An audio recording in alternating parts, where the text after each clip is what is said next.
ইসলামের ইতিহাসে সাহস ও ন্যায়ের প্রতীক ছিলেন আলী ইবন আবি তালিব রাজিয়াল্লাহু তাআলা আনহু। তিনি ছিলেন ইসলামের চতুর্থ খলিফা এবং মহান বীর। একটি যুদ্ধে তিনি এক শত্রুকে মাটিতে ফেলে দেন। ঠিক যখন তিনি তাকে পরাস্ত করতে যাচ্ছেন, তখন সেই ব্যক্তি রাগে তার মুখে থুথু নিক্ষেপ করে। এই আচরণে আলী রাজিয়াল্লাহু তাআলা আনহু সাথে সাথে পিছিয়ে যান এবং তাকে ছেড়ে দেন। শত্রু বিস্মিত হয়ে জিজ্ঞেস করে, আপনি কেন আমাকে ছেড়ে দিলেন?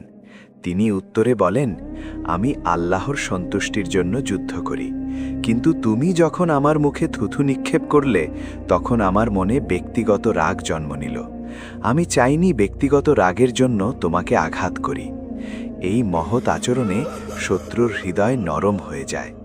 শিক্ষণীয় বিষয়, সত্যিকারের শক্তি হল নিজের রাগ নিয়ন্ত্রণ করা। আল্লাহর সন্তুষ্টি হওয়া উচিত প্রতিটি কাজের উদ্দেশ্য। ক্ষমা মানুষকে মহান করে তোলে।